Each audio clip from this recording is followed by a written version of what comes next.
Hello friends, family and other creatures of the sea, and welcome back to a high level game of StarCraft 2. Today in the bottom right corner spawning is our red Terran player playing for Shopify Rebellion. It is the inventive ByuN. And in the top left, the mechanical beast playing for the Quango Freaks? Africa Freaks. It's going to be soO's as our Blue Zerg player here. A cheeky game of soO's versus ByuN here on your Saturday evening. You love to see it. ByuN opening up with a Reaper, which is interesting. He is an absolute master of opening up with a Marine and then going into 12 different builds. Just using some trickery in order to gain an advantage in the early game. That's what we see fairly often. The funny thing when you watch a ByuN game is that he almost never ends up in very conventional positions. He ends up in like a kind of a weird position, usually behind, then is forced to camp until he can play a late game, in which he is once again absolutely fantastic. He is an interesting Terran player to watch in every single matchup, in my opinion. He has his own style, has his own little twang on things. soO's, on the other hand, is a player that also has his own style, but it's a very different style, and it's a style of dominating in the mid game. That is the entire goal. Oh, almost loses the drone there. It's just pure domination in the mid game. Yes, he's very capable of playing late games. Yes, he's capable of doing wonky little build orders in the early game as well, but fairly often soO's wins his games in the mid game with quick tech switches, with razor sharp timings, with fast attacks from multiple sides, good multitasking, good control of those units. The rotations that he often goes for with Ling Bane or Hydra Ling Bane are absolutely miraculous. Fantastic to watch. Also a player that used to be very keen on Mutalis, these days not as much anymore. We do, ooh, look at that. Cute little move here out of ByuN. And what I like out of ByuN is that he's building more Marines here, despite having the third base on position already. Now, this is one of these many examples of ByuN just using subterfuge to kind of get into a position where his opponent isn't sure what's happening, being like, hey, like, what exactly is going on here? I see a couple of Marines, there's going to be a Viking, so a lot of scouting denial, and with a reputation like the one that ByuN has, if you're soO's here, you probably want to be getting those fast spores. You probably want to be getting a fast Baneling Nest even. Might even want to start a Spine at some point. I mean, all Hellions are being held at home. There are a couple of Marines out, which kind of indicates a Hellbat push, but that's not true at all here. This is most likely not going to be a Hellbat push. This is just going to be a fairly standard 3-1-1 type of follow-up. So 3 barracks, 1 factory, 1 starport, after opening up with a single Viking and a third CC in position. Hellions looking perhaps for some damage. We'll get a creep tumor. And I'm surprised here how calm soO's is staying under all of this. Loses the Overlord. And no tech building here. No extra queens even being produced. Okay, yeah, here we go. Yeah, this is not something that soO's needs currently. Alright, he doesn't want to be building a Baneling Nest at this point. He wants another drone to mine for a little bit longer. Second gas. That's a good timing for a second gas, actually. See a layer coming down as well at the same time. There's 6 cars out already. Just 3 more Overlords are coming in for soO's. These cars are going to get stopped. Now, one of the things that ByuN does that is kind of cute or kind of interesting, you could say. This link is going to get the confirmation that indeed it isn't anything weird. These Hellions have been pretty passive up until this point, and that kind of sells the story of this being an aggressive move. I think that at this point, soO's might even be considering that there might be a battlecruiser blinking in at some, at a moment in the future. I don't think that's going to be the case, because, well, you have a reactor on the starport. But soO's has been tricked a little bit. I do believe that. Double Evo chambers here in the natural for soO's. Baneling speed hasn't started yet, so we'll get the upgrades on the Evos before Baneling speed. That is the one good thing here. And, ooh, 2 more gases. Going up to 6 gas. Now, usually we have a couple of rules in this matchup, and one of those rules is once you see 6 gas this quickly before the 4th base is mining, that probably means it's going to be a Spire. Now, with those fast upgrades, with the Baneling speed initially, this would be a very delayed Spire. And that is just very interesting. Okay, it's going to be a Hydra then instead, which is odd, because often if we see a Hydra then, Zergs are happy staying on 4 gas initially, and later on maybe transitioning into a 5th gas. But straight into 6th gas? On 3 bases? I think there's going to be some heavy flotation here on gas in the near future. It's kind of odd to see. Interesting to see how soO is going to be playing this out. Maybe just wants to work with a very kind of Baneling heavy comp here, and with just 5 to 6 Hydras to kind of take out... No, that doesn't make a lot of sense either. Yeah, I'm not so sure. Maybe just very heavy on the Hydras? Is that the plan? I just don't quite know what the extra gas is for here. Usually you can't really use it. Lots of links are out already. Pneumatized Carapace is coming in here, which is the Overlord speed. Look at that creep here on the bottom side. ByuN is trying to clear a little bit in the middle, and it's definitely necessary. Clearing creep in this matchup is not a luxury thing. Like, it's really just a necessity. You can't just go, oh, if I have some time left over, let me clear some creep. Like, no. There are Terrans whose entire game plan kind of revolves around clearing creep in the early parts of the mid-game to then set up for strong 2-2 timings or this type of tank push. I like how this is set up, by the way. This is almost unbreakable. These cars are going to end up dying.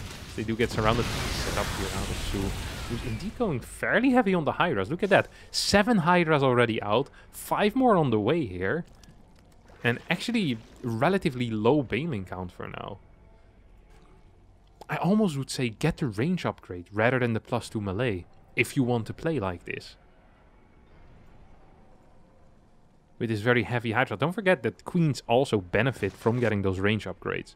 Yes, the Queen feels like a macro unit, like a drone basically, but they do actually get attack upgrades. Oh, talking about the Queens, they might be in a little bit of trouble here. Transfusers are going to keep them alive for a bit longer. 1 medevac will save 8 Marines. This position most likely is going to get broken though. Just still a lot of Hydras alive. Queen showing up as well to kind of poop on this party of ByuN even harder. I think soO in a fabulous position at this point. Good control out of ByuN is going to pick up 2 medevacs filled with 16 Marines. Doesn't lose a single Marine and immediately tacking into 2-2. 4th base has already finished up. I'd love for this to be an orbital. I understand if ByuN morphs this into a planetary, but I think an orbital in this type of scenario is fantastic. You have this natural wall that is just basically allowing you 3 bases for free, right? So this kind of feels like how you usually would take a 3rd base. Allowing for a fast 4th orbital can often kind of chrono boost you into a faster late game. An orbital provides about 200 to 225 minerals a minute if you use it purely for muling. And of course it also just provides more scans if you need those, which can be useful against this type of lurker build that we're seeing here out of soO. soO seems to be kind of keen on tacking into those lurkers quickly, so different from what we usually see out of him, which is a kind of this long stay in the mid game, like the never-ending stay in the mid game. It's like a kid that never leaves puberty. And soO also is very dangerous, just like kids in puberty are, by the way. I remember some people when they went through puberty, I would not have wanted to be their parent. Whew, absolutely not. These kids are wild. That's what soO is as well, usually. You know, just you think he isn't attacking you, and bam, just like that. Hit you with the wok pan in the back of the head. When you didn't even know you owned the wok pan. Life can be rough. With young adolescents. Now, 2-2 finishing up over here. Seismic Spines. Finishing, well, starting, not really finishing up. Seismic Spine is such a short upgrade. The moment it starts, it's practically finished. I always feel the same with Concussive Shell. It's not really an upgrade, you know?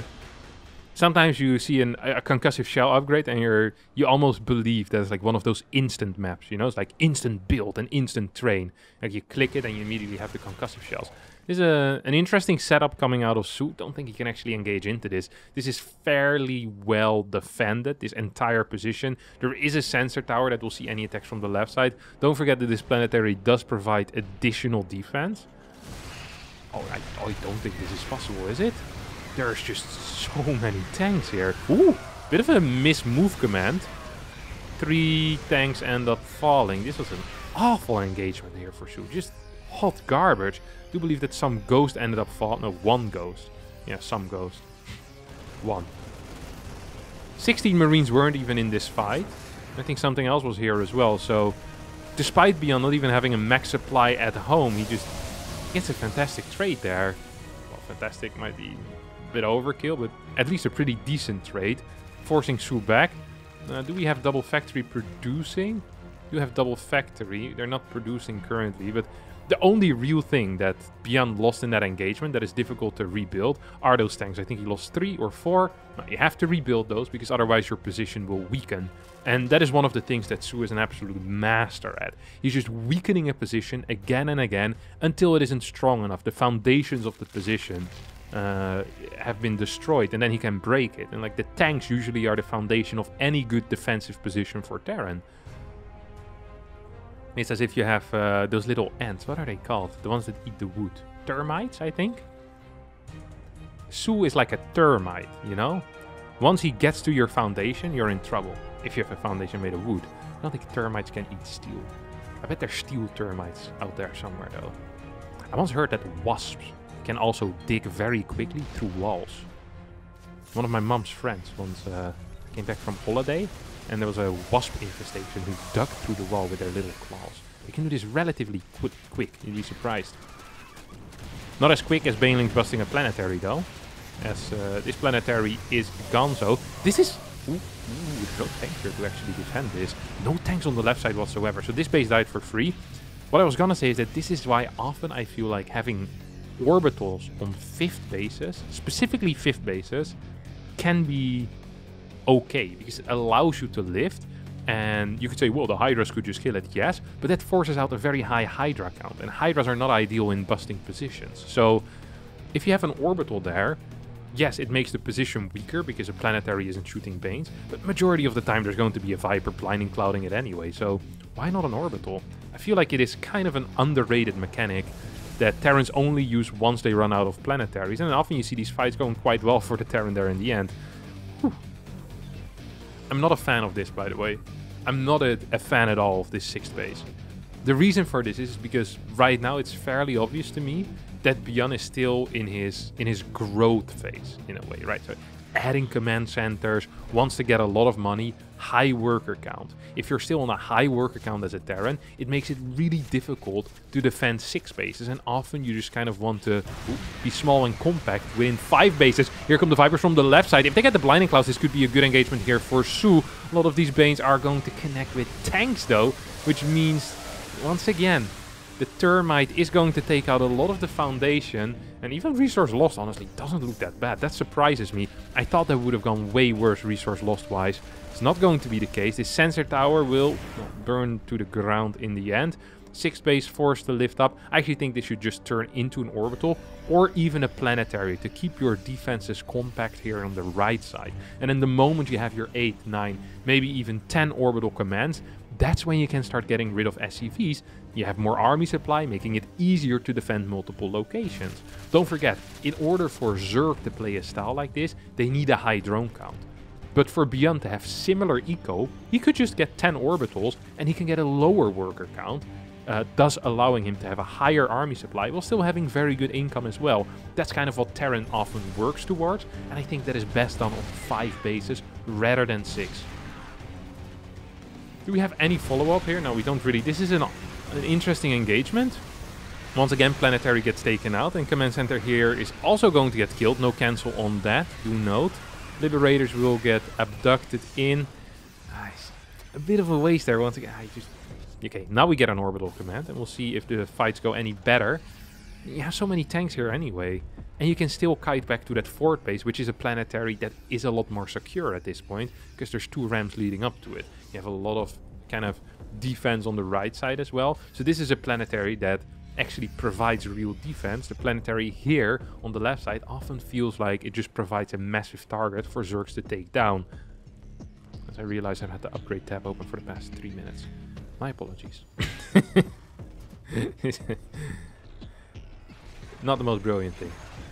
Neural Parasite on the way. I think that is an interesting upgrade. But first, once more soO coming in with the bust here. Very aggressive play. He's going to take out a lot of these tanks. The tank count is still at 8. Resources they've actually been somewhat trading evenly. And the moment you see something like trading evenly, that's usually not good for the Terran player. I'm surprised how well these trades have been going, though. I really am. ByuN once again moving to the 6th. Is it necessary? He's mining this out. 3 patches here. This is still mining. Technically still working of like 2.5, 3 bases. With some, you know, some good muling. You could mine this one out pretty quick as well. It's just the problem that that 5th base hasn't even been set up. I think this is a crazy play. I think that 6th base is not possible at this moment. We also see soO just expanding forward already, saying, hey, this is most likely going into a split map scenario, and I need a lot of cash. So he just takes these bases, mining a little bit from it. Would love to see some more workers transferred over to these two bases that technically belong to ByuN, or in the future will belong to ByuN. You know, it's in his territory. Oops, here come the vibes. Can we get some EMPs? Now we get an EMP. That means no blinding clouds in this fight.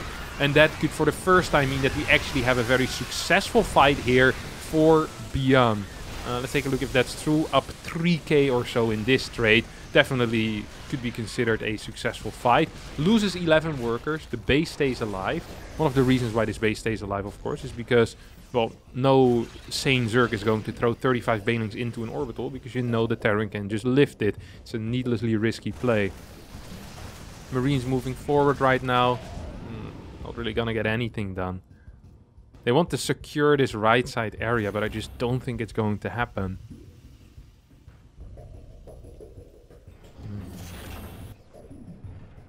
This was the first trade, though, for ByuN that actually felt somewhat okay for him. I'm like, huh, that's good. That's nice.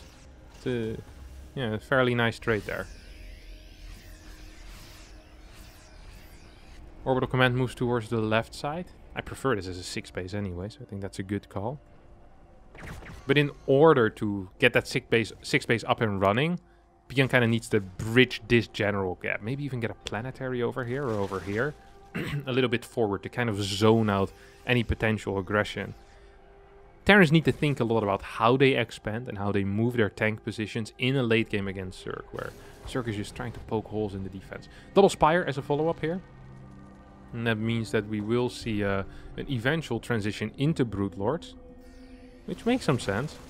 Right now ByuN is on 68 workers, which means this is kind of the stage I was talking about earlier. It's like, okay, 8 orbital commands, good eco, but also still a lot of units. Ooh, this is some interesting movement here with those ghosts. Ghosts are going to actually get, well, not completely blasted, but forced to pick up at least. Tanks on the high ground are absolutely destroying this fight. Holy crap. This was a one-sided engagement here. That's like 6k in favor of ByuN or so. Maybe 5k? I don't think ByuN actually lost that much either. I mean, he's hardly reproducing, still was on 160. Is straight away going for a counter-attack here. 108 links are in production. They do have solid upgrades. ByuN believes that he can make something happen here. I think that he might be capable of doing that as well. Needs to be careful though. Sniping a base and going back home often is the correct call here. And that's indeed what he's going for. This also allows him to kind of bridge this gap between his 5th and his 6th, because at this point, a lot of his bases have mined out, and he really does need a fresh base. And this 6th is going to be it. And once it gets landed, like, there's going to be a crap ton of mules. Can absolutely guarantee that. There's one more big push coming out of here. If this push breaks this, I think the game ends in favor of soO. If this push doesn't break this position, soO will need to transition into a different composition. He'll need to go into those Brood Lords, but the upgrades aren't ready yet. Because at that point, I don't think soO can hold anymore. He's going to lose this base and this base again and again. Every single time he can break the setup, basically. How many tanks do we have? We have 15 tanks. Doesn't feel like there's that many over here, though. Liberator in position. We get a stim. Target fire. One EMP is not going to connect. Second EMP, can it connect? No. There's still a Viper available, but by the time the Viper reaches the tanks, this fight has already been fought. 13 workers get taken out. Pretty decent trade here for ByuN, but lost a lot of supply still. A lot of the ghosts, 5 tanks being taken out as well. Right side is fairly secure. I'd like to see a planetary right now here on the right side. I don't think this is a fight that ByuN actually can go for. I don't think that win was big enough. Banelings are going to be finishing up. That means that we see a pickup. 2 tanks are completely cut out of position and might end up dying. No, will not end up dying. That was risky. That was very risky. Actually cost ByuN some good supply, allowing the next push to be bigger and perhaps more fruitful here for soO as well. This is Almost feels like a game of like tower defense for ByuN, where ByuN's just sitting. He's like, okay, I'm sitting, I'm waiting for the next attack. Just want you to run into me, and hopefully I have a good enough setup. Now, the reason why ByuN has so many tanks on the right side is because he's afraid of run bys in towards the natural base. Wouldn't mind a re-wall over here, and also not a planetary in this position. Planetary in this position I think would be extremely useful as well. We have a sensor tower, we have a turret coming in, but a planetary would actually help a crap ton. So who's gonna go? One angle? Only really just a single angle. This time the tanks are running back very far, all the way towards this orbital command as well. Vipers got taken out with a quick EMP. So many banelings around though. Once more, tanks will end up falling. Medevac stay alive. Ghost count back to 3. It's too little, I think. It's too little ghost. Maybe he can snipe a base here. That's really as far as you're gonna go, right, ByuN? You can't continue pushing forward here, surely not. Gonna need a couple of mules on these bases as well. I mean, we have a lot of mules still available. Like, we're looking at least 10-12 mules here that are still available, and we're gonna need to start raining them down from the sky, because the income for ByuN currently is absolutely pathetic. 1500 minerals a minute. The gas income is low as well. And he is mining gas from, well, still 3 bases. So that's 6 gases. 6 refineries should be capable of at least producing tanks and mix in a couple of these. Uh-oh. Unsieging tanks right now. Planetary here. We have fresh orbital commands, or fresh command centers. Could be flying over right now. It's not going to be the case. Oops, that got spotted. That got spotted again. Not sure if ByuN spotted it as well, but these turret positions are helping. Not just against infestors, by the way, but also, of course, against... okay, he definitely did spot it, because we had this preemptive scan here, in case any infestors sneak by. And then a turret. Yeah, the turrets also help against the Vipers, is what I was going to say. Sometimes force out a quick blinding cloud, or force them to move kind of weird. Turrets are also not something you want to be focusing on if you're a Zerg player with your massive Lingbane army. It feels like soO is transitioning out of this at this point. Like, his worker count has lowered. He has a big army. He still needs to go 1 time, right? He needs to get rid of this army. Are we on 2-2 yet when it comes to air upgrades? Still on 1-1 only. Actually, soO has no gas. I didn't even realize this. soO is out of gas. He's not mining from here, though. From that right side. But this is... I was just looking at the mineral bank. I'm like, okay, soO is still ahead, probably. But his gas count is so low that... if he loses the next fight, he can build like 20 Banes, that's it. No Vipers will come back, no Hydras can come back. He actually can transition out of this, purely because of the current gas count. And that's why he doesn't want to go in. Now he's gonna go in, he says, okay, my gas bank is large enough. No, he just wants to push this back, but he can't. ByuN probably was surprised why nothing was happening. Look at ByuN's army, by the way, 147. We now have a command center here, which is either going to turn into a planetary or another orbital. Liberator setting up as well, big stim coming in. There's a lot of tanks here running all the way to the back. One of these Vipers gets EMP'd immediately. We have an abduct as well as a blinding cloud being used. This is a great fight here for ByuN, who should come out ahead over here, unless these final Banex get connections. They don't. 60 links already in production. How many more larvae are there? There's 27 still. There is 1k gas in the bank. Don't forget. From the balcony. Look at that.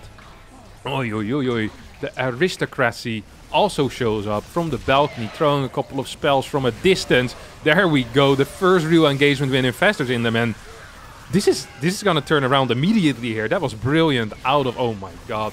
soO just anticipating for that push out. Kept the infestors in the back. And now...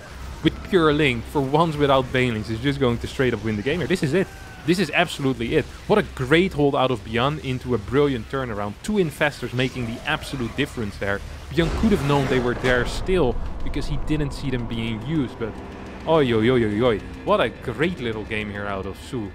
An absolute beast when it comes to that mid-game aggression. Showing it off once again. Takes out Monsieur Camp himself in ByuN, and yeah. That's going to be it for me today. Thanks all so much for watching. I hope you did enjoy this game. If you did, don't forget to hit the like button, subscribe to the channel, and hopefully I'll see all of you next time for a new one. Ciao, ciao.